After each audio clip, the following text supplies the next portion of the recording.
You're listening to TIP. In this episode, I speak to three fan favorites of the Investors Podcast: John Huber from Saber Capital Management, Tobias Carlisle, Quires Fund, and Dr. Wes Gray from Alpha Architect. All three of them are highly successful asset managers. We discuss value investing concepts that all investors should know, ranging from a deep understanding of risk to cyclicality, position sizing, and much more. So without further delay, here's our discussion with John Huber, Tobias Carlisle, and Wes Gray. You are listening to The Investors Podcast, where we study the financial markets and read the books that influence self-made billionaires the most. We keep you informed and prepared for the unexpected.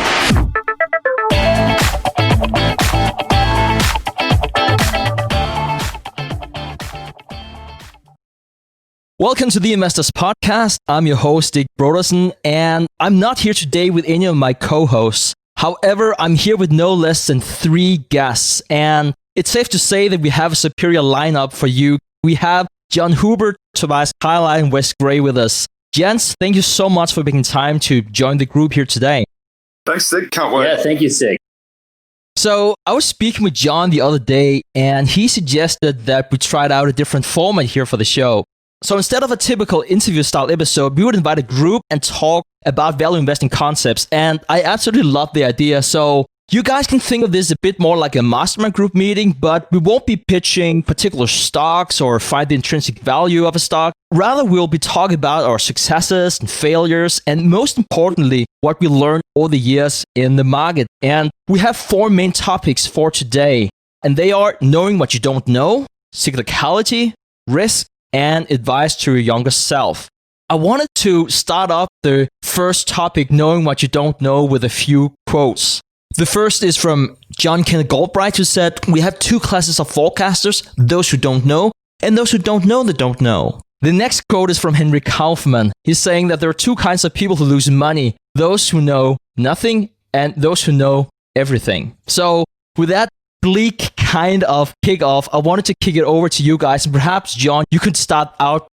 It's a really interesting topic, Stig. I think the way I would think about that question is to, I guess, first, accept the reality that the world is uncertain. So I think the implicit logic in your comment is that we don't know the future, right? So the best defense against ignorance, I guess, or not knowing the future is to, when you're thinking about investments, is to position your portfolio in companies, at least the type of investing that I do, position your portfolio in companies that are, I think, best adaptable to change. So for me, I think the world, and I've talked about this, I think Toby and I talked about this on a podcast one time, but I've been thinking about this concept for a few years. I think the world is changing to a degree where the rate of change is much faster than it used to be in previous decades. And so companies, what that means is companies are changing much faster. And so I don't think you have companies that will be able to exist on these static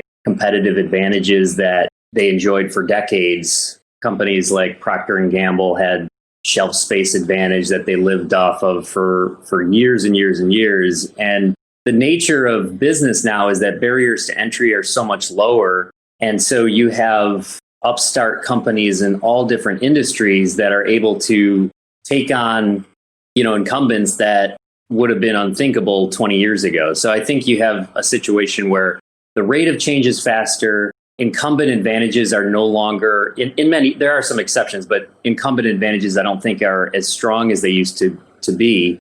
And so you have to just come to grips with the reality that change is a constant. And so I think the best way to defend against that is to invest in companies that have the ability to change. And that means thinking about management teams that are adaptable, companies that can quickly shift. And I think those are the investments, those are the companies that'll be best positioned to fight against the unknown, which is the future. So that's kind of my thought on that. That's very interesting, John. Thank you for sharing that. And the issue I had with one of those quotes, those two kinds of people lose money: those who know nothing and those who know everything. Whenever I think about guys who know everything, I think of you guys. I could say, hey, talk to me about a really, really smart guy, and I would say, talk to Wes. If anyone, he would know his stuff. And not trying to paint you into a corner here, Wes, so how do you not know everything? I guess that's my question going into this. Well, I think the more you know, the more you kind of realize you don't know anything else. And so I kind of boiled this question down to what do I actually think I know? And just I'll assume I don't know anything else, right? That's a much easier question to ask than how do you know what you don't know? I'm just going to invert it and say, what do I think I actually know? And for me, I wrote down 3 notes here. The first one is that incentives matter. And to John's point, market's competitive. So I do think, no pain, no gain is a pretty good mantra to live by in investing. And if you can't identify where there's pain to get your gains, you're probably wrong, or you probably don't know something that you don't know. So that's a good rule of thumb. And then the other one is I got another note here. It says humans matter. So sentiment matters, fear and greed do affect prices. And so that's just to say that, market probably isn't perfectly efficient and there are maniacs out there. I know that. The problem is I don't know how to time these maniacs. So got to be ready for being patient. And then the third one, which is kind of living too close to Vanguard, is that fees and taxes matter a lot because I can identify perfectly how much those are going to cost me. And so to the extent I can minimize those, that's really important, especially on the tax side, where I think a lot of people forget that, 50% Uncle Sam carried interest is the biggest fee you'll ever pay. So those are the things I know. Incentives matter, humans matter, and we should avoid fees and taxes. I don't know anything else beyond that. I think there was a good way of responding to that question, Wes. So actually, let me follow up on the third point you said there about fees. We are in a new environment right now. I don't know if I could say new normal. It's going to be such a cliche if I said that. It's just crazy what we're seeing right now. And we are all paying taxes on nominal gains. We all like to look at nominal numbers, not real numbers. So knowing that, how do you think about fees and taxes now? What has changed given the low interest rate environment that we're in? The problem with being an asset manager in a world where expected returns on everything are really low is it's one thing to charge 1% when you have, fixed income or just brain dead money paying you 5-6%. Now that you literally have incentive to put your money in a pillow, because if you have a 10-year bond that pays 1%, well, half of that goes to taxes. You're down to 50 bips.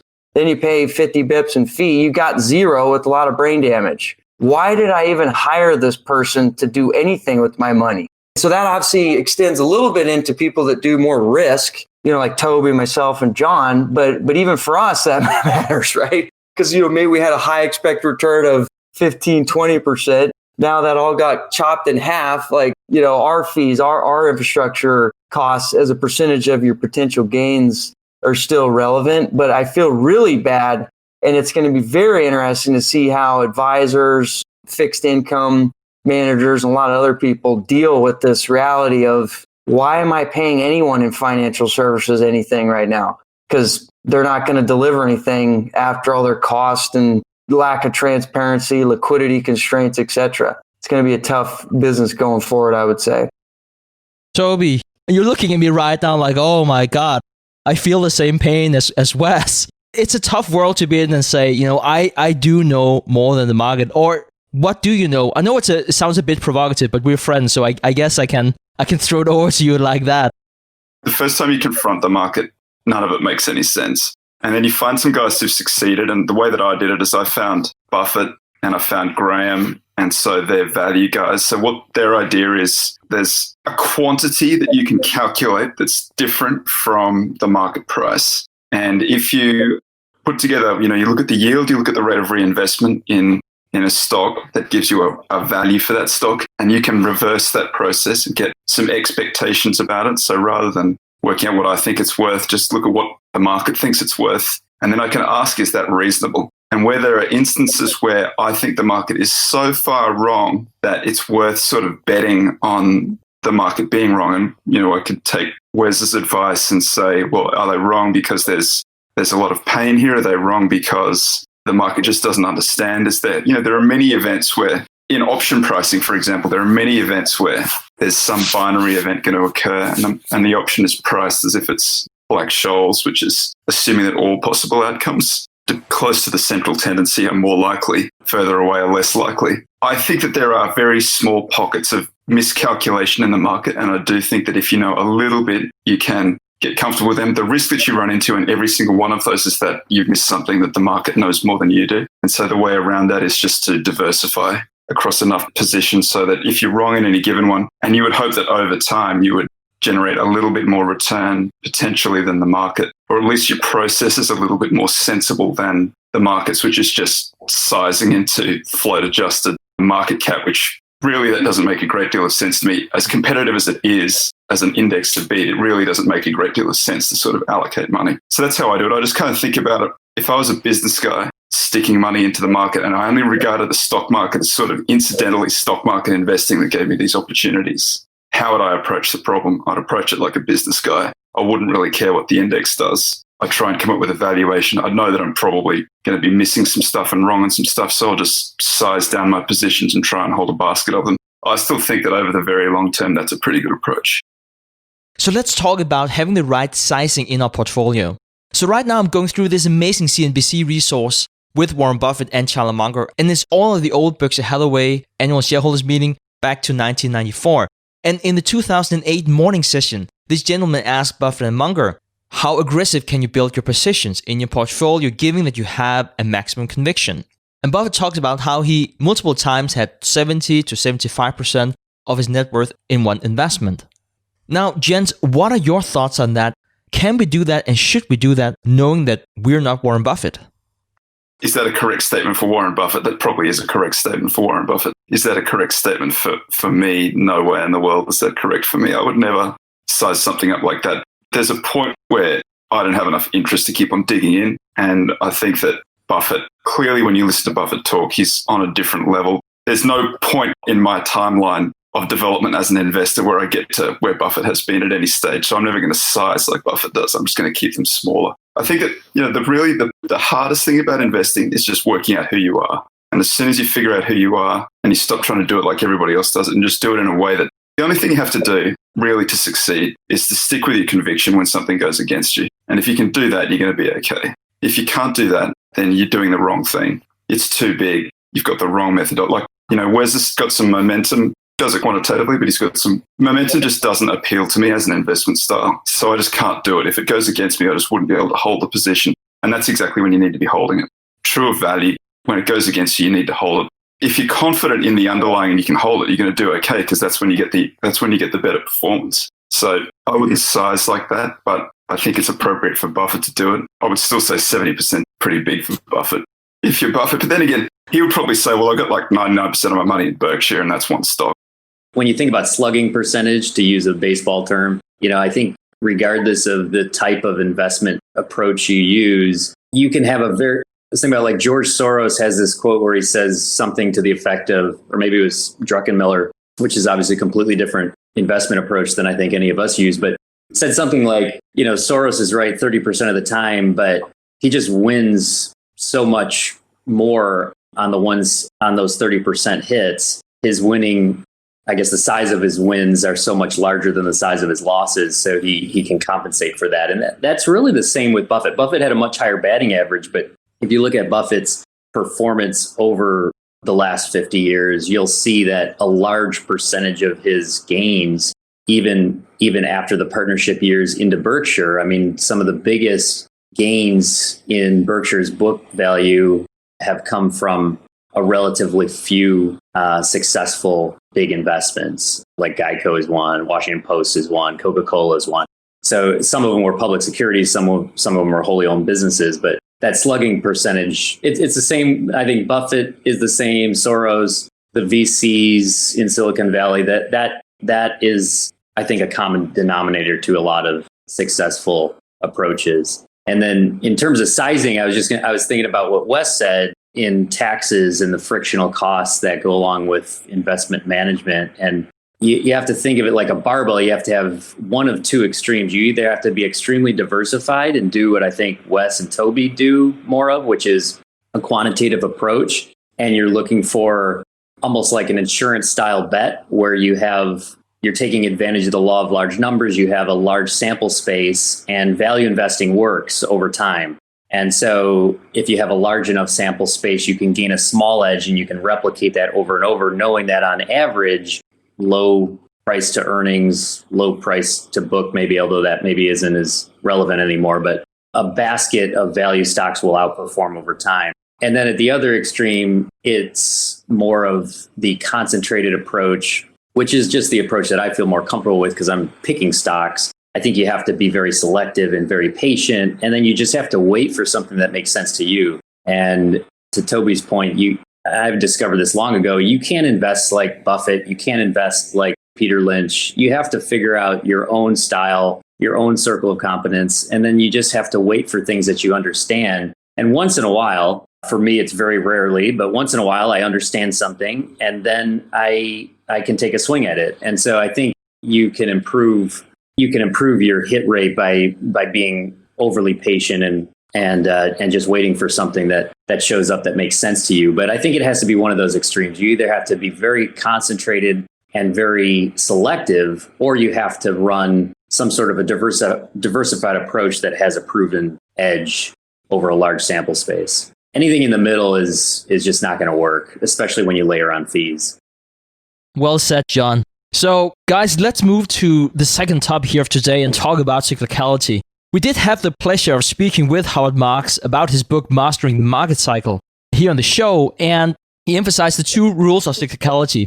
Rule number 1, most things will prove to be cyclical. And rule number 2, some of the greatest opportunities for gains and losses come when other people forget about rule number 1. So, starting with you, Wes, how have you made or lost money in the market because of neglecting or perhaps from having a deep understanding of cyclicality? I would first question the premise a little bit in the sense that, you're going to have a lot of survivor bias in claiming their cycles because that implies something came back. But what about like all the other things that literally went to zero and blew up and you don't read about anymore, right? So cycles clearly didn't work there. But, if you're a survivor, cycles are always going to be amazing because just keep buying the U.S. equity market. You're a genius. You get to earn the 7-8% equity return premium. But, go ask all the other countries where on average you earn like 2% and you get your face ripped off most of the time. So I would say I just question the premise of that in the first place. And then obviously all my wins go exactly in line with what he's talking about in the value realm, where you buy something that's totally out of favor, total piece of junk, and it makes money. But who cares about that? I would say the cycles that I screwed up the most are actually the opposite of that, momentum cycles, where I can think of 3 examples of recent memory. One is in real estate. So my brother lives in Eagle, Colorado, where I grew up. It's in the mountains. And probably 2012, we had all these opportunities to buy different real estate properties out there. But of course, being value cheap bastard, we're like, nah, it's too high, man. Don't want to get in. Of course, we didn't realize that's a momentum trade. And, it's only quadrupled with leverage and we'd be millionaires right now. And of course, most recently here, March 2020, me being a genius, I'm like, this is the greatest time ever to buy value. I'm going to do that. And yeah, that kind of worked. But guess what? Should have bought momentum because it would have worked 10 times better, right? So for me, all the cycles that I look back that I missed, value guys always talk about cycles and then point to value wins, but they're not highlighting that the big wins are the momentum cycles that we all miss. So I think that's an important thing for kind of value people to think about it is momentum cycles, not mean reversion cycles. What do you guys think? Yeah, I think that's a great point, Wes. When you think about like that real estate example you used in Colorado, that local market might have been at some inflection point where the true value was dramatically understated for whatever reason. And whether it's people moving to the area or, home prices appreciating or whatever it was. But, I think about like Google as an example in the stock market. You could look back and I think Google did 20 billion in revenue in 2008 when the last real lengthy recession occurred before this past one. But, the advertising market that year contracted 10%. Google's revenue slowed. It was growing at 50% before the recession. It still grew through that period. I think their revenue grew 8 or 10% in 2009, which was a significant advertising downturn. And it was just the fact that Google was such a small piece of the advertising pie at that point. They had 21 billion in revenue or something. The advertising market was 400 billion. So they had a 5% share of a big market, and they had a value proposition that was very clear cut, and it was clear that they were going to be much, much bigger. And so, those are businesses that are able to withstand the cyclical nature of the economy. And I think all businesses are cyclical to a certain extent, some more than others. But the other way to think about cyclical businesses, or the risk that you're talking about, the risk of investing in something that's cyclical, is to think about the business itself within that industry. So I'll use home building as an example. All home builders are cyclical because the nature of real estate is cyclical. And so that implies some sort of risk to a typical home builder, because most home builders have an enormous amount of inventory on their books. And what happens in a downturn is home sales slow, land prices often decline. And so home builders are left with a huge amount of inventory on their balance sheets that have to be marked down. And a lot of that inventory is financed with debt. And so the balance sheets are often very risky. But within that industry, there's a company called NVR, and I've spoken about this company before. And it's a stock that my fund owns, but it's a very cyclical business, just like all the other home builders, but with one key difference, and that's that the balance sheet is much lighter. They carry far less inventory than most of the other home builders, and so what that means is their inventory turnover is much faster. They have about 1.5 billion in inventory, and they turn that inventory about every 2.5 months. Lennar is the biggest builder in the country. They did about 22 billion in revenue last year. They have 18 billion in inventory, and they turn that inventory about once every year. So NVR's turning its inventory 5 times faster. Lennar did about 3 billion in profits on 18 billion in inventory, and NVR did $1 billion in profits on 1.5 billion in inventory. So basically what that's telling you is NVR's return on capital is about 5 times higher. And so it's just a better business is another way of saying it, but it's got a variable cost structure, and it's much less risky when the downturn comes. They tie up their land using options, which is that's how they're able to do it.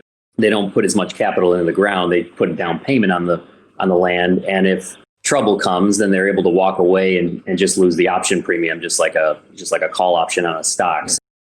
John, just push back, because I was talking about more like sentiment cycles. Mm-hmm. I mean, arguably, these guys are positioned extremely poorly for a sentiment cycle they may be missing, right? Because wouldn't you want to own the super operating leverage, maxed out, whoop it on home builder versus the nimble, low inventory, super fit one? Because if you can borrow for negative rates and there's a sentiment cycle, like I would argue you actually are taking a huge cycle risk betting against the sentiment cycle by not buying the other one you mentioned. That's the problem. Yeah, exactly. And so the problem for most builders is they can't get away from exactly the situation you're talking about. So it's 2 things. One is the inflation in land prices that happens over time. So in theory, you're much better off owning land if land prices are appreciating at 2% a year, because the nature of your slow turnover, the one benefit of slow turnover is that land, as it's on your books, is going to be worth more when it leaves your books than the price that you paid for it a year ago. So that is true. The problem is, and again, this is why builders can't seem to replicate NVR's model. The problem is, one of it is incentives. All the builders, if you read the proxy statements, almost all the management teams are incentivized to produce absolute profits. And so the best way to produce absolute profits, not necessarily return on capital, just make more money. The easiest way to do that, just like Buffett says, the easiest way to make a savings account earn more money is just add more money to the savings account. So builders are incentivized to just go out and buy more land, regardless of the returns that they can generate on that land, because they'll know that even if they earn 15% gross margins instead of 20, they're going to be compensated for that at the end of the year, because, they can use other people's money, the bank's money, to go out and buy more land. So it's the inflation aspect of it, and the incentive structure makes it very difficult for any other builder to copy NVR. But you're exactly right that NVR is on the losing end of it in an inflationary environment or in a big boom. And we're sort of experiencing that right now in housing, which housing's in a boom right now. Part of it's COVID fueled and part of it, I mean, the housing market's been in a bull market for a number of years now. But yes, NVR earns smaller profits relative to what it could if it put the land on its balance sheet.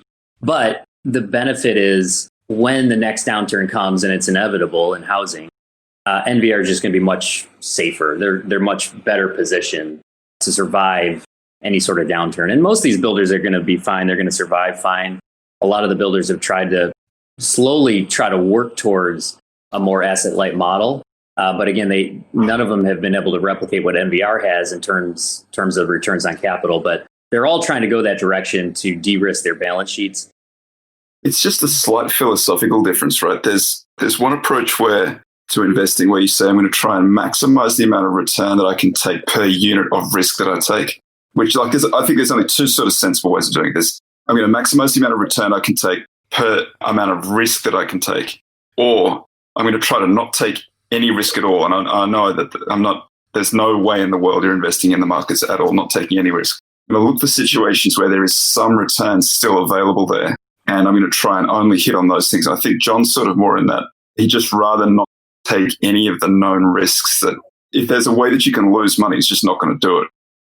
You have to be careful because, like we said at the top of this call, knowing what you don't know, there's all kinds of uncertainty out there. But I do believe that when you think about surprises, it just seems, this is just an empirical observation. I don't have data on this, but good surprises tend to happen more often to good companies, and bad surprises just tend to happen more often to bad companies. And so I'm not in the game of trying to predict these cycles. I understand that business is cyclical. And so for me, I think Charlie Munger has this quote, sometimes the tide's with you, sometimes it's against you. And we just focused on trying to keep swimming forward. And that's kind of my view on it, is sometimes the wind's going to be at my back and sometimes it's going to be a headwind. But I'm going to try to focus on investing in companies for the long run that I think, have staying power and that are good businesses that I have a feeling that earning power is going to be higher in 5 years than it is now, for example. I want to invest in those types of companies versus the real cyclical companies that have a huge amount of risk and much more volatility to their business. So I tend to avoid those types of companies. It's not that you're not taking risk, because all companies have certain amounts of risk and things can change, which goes to my point earlier on, you want to invest in companies that are adaptable to change. Stig and I talked about Facebook once. I mean, that's a company that I think has proven its ability to adapt to changing environments. That's a business that's very difficult to predict 10 years out. It's hard to know what that world is going to look like in 10 years, but the management team to this point, and this is not guaranteed, there's no guarantee that this will be the case forever, but to this point, I think they've done a good job at shifting and recognizing business risks that they faced, as opposed to just putting their head in the sand and ignoring it. I think they've been very genuine about their desire to fix issues. I think they've had a lot of foresight in risks that their businesses face and maybe is facing right now, and they've adapted to those changes. So that's the other thing to think about, is you want to, again, for my style of stock picking, I want to invest in companies that I think can adapt to those changes and can, have some sort of staying power through these cycles that will inevitably occur from time to time. So I think that's a great segue into the third topic here of today, which is all about risk. So typically, whenever value investors talk about risk, they often refer to Warren Buffett's comments on risk being a permanent loss of capital. That's one. And the second one would be opportunity cost of not being invested in the best investment at the time. And Howard Marks makes the obvious but yet profound observation that viewing risk as higher risk implies high return is just wrong by default. I mean, if a return is certain, it's by definition not risky. So kicking it back over to you, Toby, how do you define risk and how is that reflected in your own portfolio and investment strategy?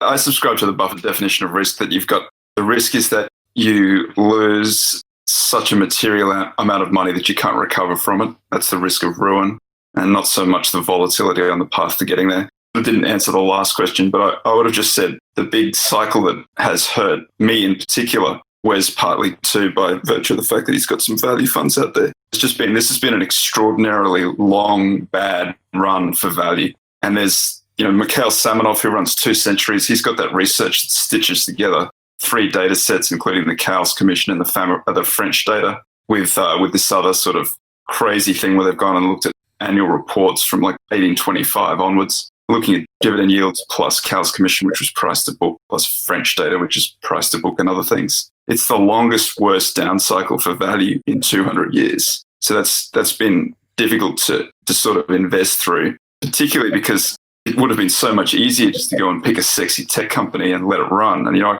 I can see which ones are like, they're very good businesses there. I just think they're very expensive in many instances. And if I didn't care about risk, and I was only trying to capture the return, I'd just go and load up on those things. And it would make me feel good for several years until it gets to the end of the cycle. And then it would feel terrible. And it would be like a betrayal of my own code. So I couldn't possibly do it. But it would take away the pain in the interim. So the risk, that's the way I define risk. Like I just don't want to there's 2 things. One of them is I don't want to invest in something that I think is massively overvalued because I think that at some point it's going to meet its value.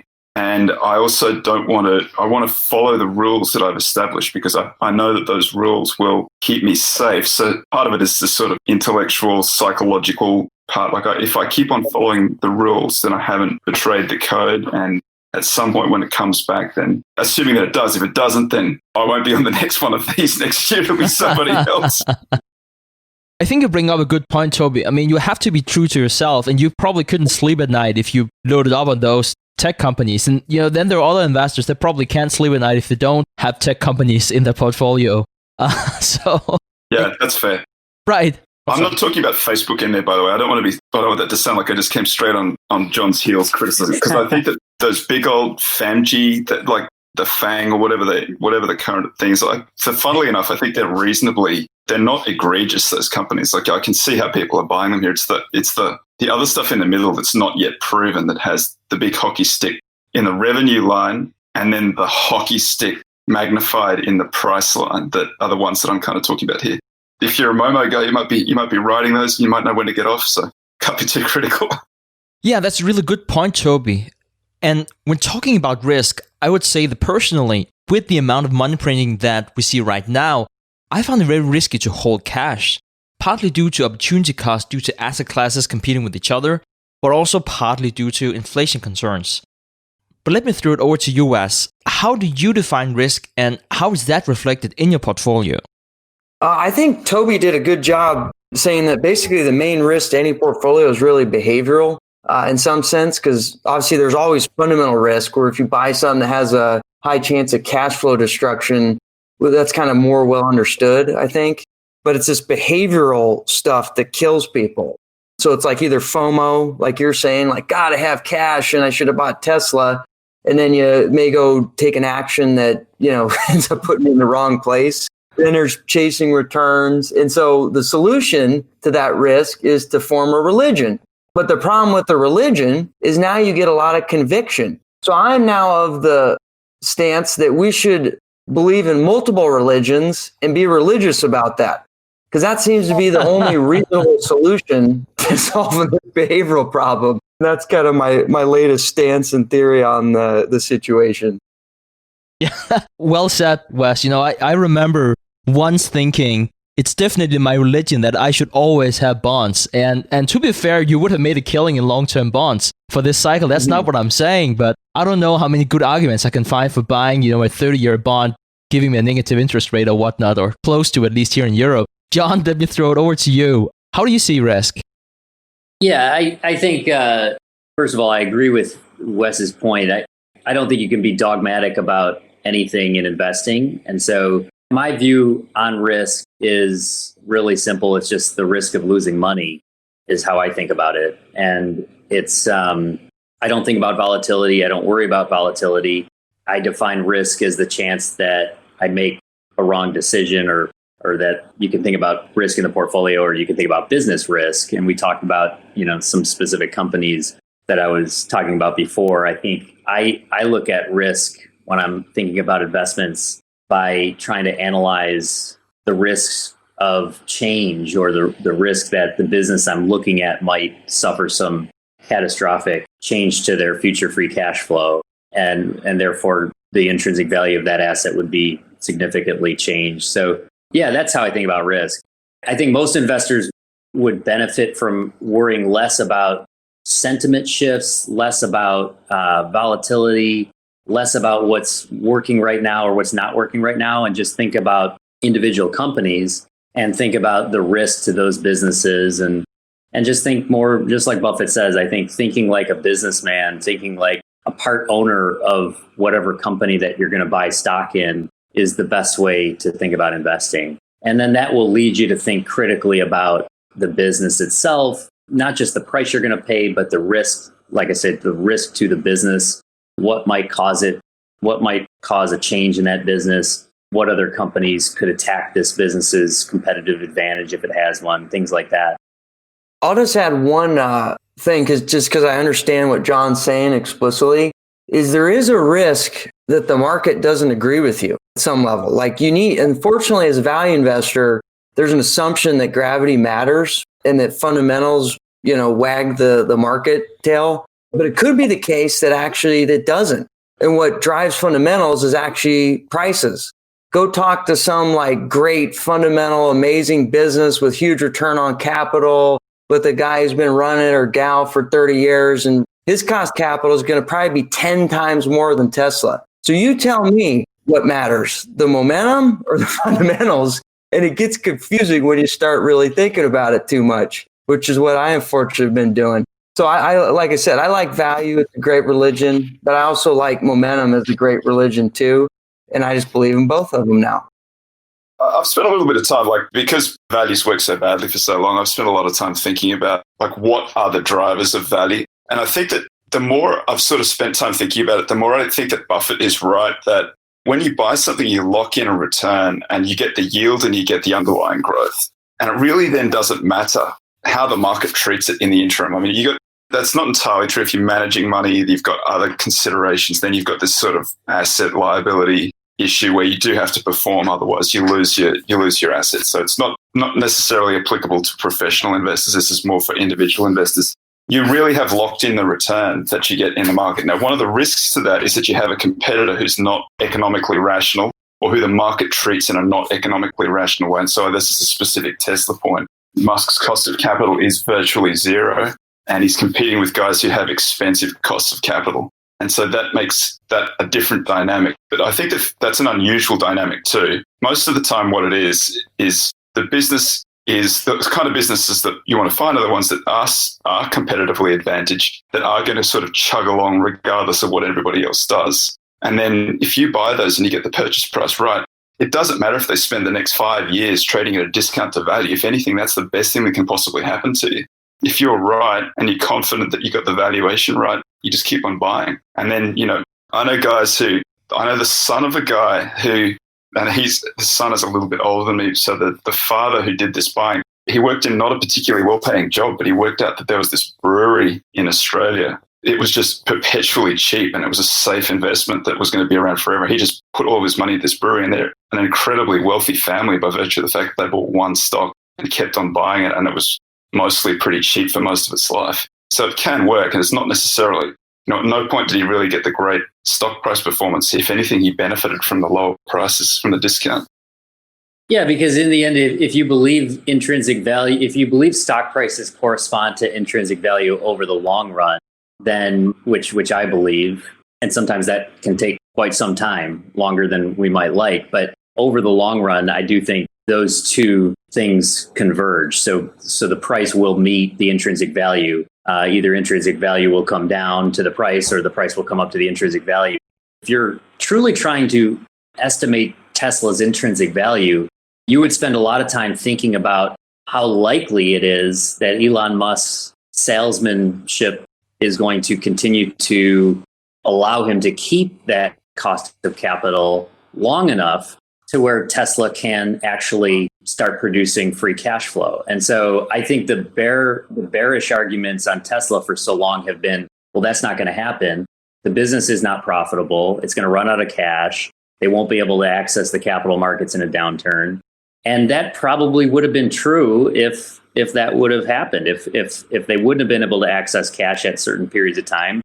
they might not have made it, but they were able to make it. So I think in that case, it's such a unique situation. It's, Thomas Edison in 1880, I think, got JP Morgan to finance his operation. And JP Morgan had his house wired, his own primary residence. And the thing burned to the ground, or it didn't burn to the ground, but it started on fire. And he didn't even lose faith after the electrician came in. I guess the electrician was so scared, JP Morgan, because he was such an intimidating figure. He stayed up all night the night before. He was going to go back and meet with him, and he thought he was going to get fired, lose his job, and who knows what else. And Morgan told him, hey, do it again, rewire it. And so he rewired it, and Edison kept his access to Morgan's capital, and the rest is history. So it's a different type of investing again, but sometimes you have to factor in those types of I guess I'll call them reflexive components to the intrinsic value, because those can, in fact, influence the future free cash flow generation. But for me, in the end, the value of any asset is the amount of future cash that it will produce. And that end can be a long time into the future, but at some point, the market will come around to the price. All right, guys. I think it's time to go to the fourth and last point here of today's discussion. And the topic is advice to your younger self. And the three of you all accomplished investors. You paid your dues, making, I want to say, plenty of mistakes. I don't know if I'm getting ahead of myself whenever I say that, but most investors who are with a long track record also made mistakes, and you also calibrated your strategy accordingly. So knowing that, which type of advice would you give to your younger self when forming your investment strategy? And I was just about to say something goofy about not buying value stocks. And because I said that going into it, I think that Toby should have the first go. Yeah, I think that's a fair look. I haven't had any of the success yet, so I don't really feel like I can go back and say, give that younger self some advice. The advice that I would give to my younger self is figure out how to value growth properly. And then I think you'll do a little bit better rather than being so wedded to value. I think that the mistake that I have made has been trying to not pay for growth, trying to get growth for free. But I think that there are instances where being better able to value growth would have led to better returns, and probably does work out for the best over the very long run. So I think that would be the advice that I would give to my younger self. And actually, I'm going to try and take that advice as my younger self now, because hopefully I've still got another 4 or 5 decades left on the planet. I can still correct that error. Yeah, I was kind of echo Toby's point. I have a note here. If I was going to give advice to my younger self, I would just say experiment heavily in hopes that you have a wide bell curve of outcomes, and mainly so you can get humility and stop being so conviction oriented in your decision making. Because it seems to me like overconfidence is the number one driver of great results, but more often not results that you didn't understand why you got them. John. I guess for me, trying to focus on getting better every day. So trying to learn something new every day has been some of the best advice that I've received over the years. And so that's something that I'm not just telling my younger self, I'm trying to do that now, always trying to improve at this game and always trying to be open-minded. I think investing, and this goes to Wes's, a point Wes made a few minutes ago, but not being dogmatic about something. I don't think you can clone another investor. I don't think you can be, like I said before, no one's going to be Warren Buffett. You can't be Peter Lynch. Every investor has their own unique set of understanding, their own lens through which they view the world. And I think just the way we're wired as humans, we're going to all view things slightly differently. And so we're all going to have to find our own way in business or in life in general, but certainly in investing, there's no one way to skin the cat. And so I think that's really helpful to keep in mind, is to be open-minded and to be willing to learn new things and to not get, not sort of get stuck or to be dogmatic about certain things when it comes to investing. Because I think there's a lot of that. For some reason, there's a lot of that in the investing world.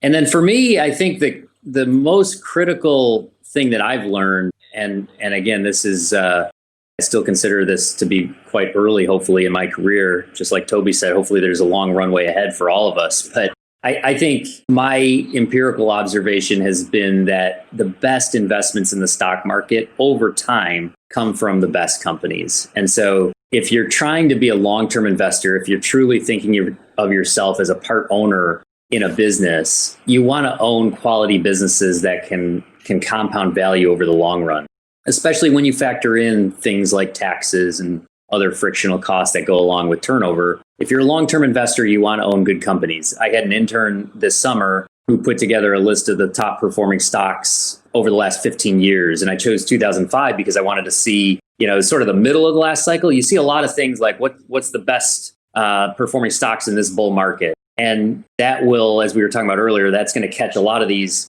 survivors that just barely hung on, did not go bankrupt, but survived. And you're going to see a bunch of those types of winners if you start in 2009 or 2010. But in 2005 is sort of like the middle of the last cycle. And when you look at that list of the top 100 performers, they're all really high quality companies that have, survived over now 2 different recessionary periods. And so if you're a long-term investor, if you're thinking of sort of the coffee can approach to investing, which is sort of how I think about investing, then you want to own quality companies. And so my mistakes have always come from when I've purchased a stock that looked very cheap on the surface, but in reality, it might have been 10 times earnings, but it might have only been worth 7 times earnings. So I've made that mistake numerous times. And conversely, some of the best investments I've made, and this is something that is not just 2020. 2020 is sort of in vogue when it comes to this because there's so much momentum, but where I was very convicted on the business, but other investors questioned, I guess, the valuation at that time. And so some of those investments have turned out to work very well. And so I think a business is not worth what it earned last year. It's what it's going to earn over the course of the life of that business. And so I think that's something to keep in mind as well. So just buy good businesses. Obviously, you have to pay a price that is discounted in order to achieve alpha in the stock market. But I think focusing on quality companies is, in my experience, the better approach. I think far more investment mistakes are made from picking the wrong business than paying too much for a great business. And you can make mistakes in both those categories, but I think the more catastrophic mistakes are from selecting the wrong business. Yeah, that's definitely true. I mean, if I could give advice to a younger self, it would be listen more to Toby. I always, take up the 2 examples of buying GameStop and Bed Bath Beyond. We have that on record, and both times Toby said, don't do it, and here are all the reasons why, and both times I didn't listen. And look what happened. Did they work out? Didn't they work really well? No, they really didn't. I definitely caught them at the wrong time. So we had you on there with Jesse Felder, and he made a fortune in Bed Bath Beyond because he's much smarter than me. So I bought it on the way down. Apparently, I misunderstood Wes's momentum strategy, so I bought it on the way down. Jesse bought it on the way up, lo and behold. So he absolutely made a killing in that. So I just wanted to say that. If I can give my 2 cents to really a younger self and not just a few years back and, listen to Toby, if I could give myself another advice, it would probably be Buffett said that he bought his first stock at age 11. And that, up till that age, he was just wasting his time. I kind of like that quote. Because Buffett talks about being a learning machine, and that's definitely something that I haven't practiced, definitely not since 11, that's for sure. But I always understood the intention of, compound interest and, why we need to accumulate capital, then investing that. But I never really understood the concept of compounding knowledge before I got into my mid or late 20s. And I think that's one of the things I would like to change. And the other thing, and this is just something I'd like to convey to our listeners too, is really to read more. I think one of the mistakes that I've made as an investor is, I speak to people and they're smart people. They're not necessarily as smart as you. But whenever you primarily speak to people, especially if you're not too selective, they tell you things you already know, or they talk to you about things you're not interested in, or you don't understand. They're speaking too fast. They're speaking too slow. Reading is just, you get it in just the right tempo and you get just what you're interested in. And it's a lifetime of knowledge put into 200 pages or whatnot. That I haven't done that before is just, I don't know. I definitely wasted my time until then. Guys, it's been unbelievable talking to you about, not just these topics, but really having the chance to have the conversation go in any type of direction that we want. Before we let you go, we would definitely like to give you the opportunity to tell the audience where they can learn more about you and your companies. Wes, can we start with you? alphaarchitect.com. Just follow the blog, and you can hit us on Twitter as well at alphaarchitect. John? Yeah, my firm is called Saber Capital, and you can find the website at sabercapitalmgt.com. And I have a lot of the archives up there, publish a number of blog posts, and so you can follow me there, and you can find me on Twitter as well. Toby? Yeah, I've got acquirersfunds.com, acquirersmultiple.com, we've got the interview I did with John is up at the moment because it's one of the most popular podcasts of the year. All that name recognition he got from How did that happen? Nice work, John. That's the best way to get in contact with me, or through Twitter. I'm Greenbacked. It's a funny spelling, GREENBACKD. I spend too much time there. Amazing. Guys, thank you so much for taking time out of your busy schedule to join the Investors Podcast here today. I really hope we can do it again. Thank you so much. Likewise. Thanks, Stig. All right, that was all that I had for you for this week's episode of the Investors Podcast. Trey and I will be back next weekend with our interview with Lawrence Cunningham. Thank you for listening to TIP. To access our show notes, courses, or forums, go to theinvestorspodcast.com. This show is for entertainment purposes only. Before making any decisions, consult a professional. This show is copyrighted by the Investors Podcast Network. Written permissions must be granted before syndication or rebroadcasting. Thanks for watching. Make sure to subscribe and hit that notification bell so you don't miss out on the next podcast episode and new investing resources. What are your takeaways and thoughts on this discussion? Let us know in the comments section below.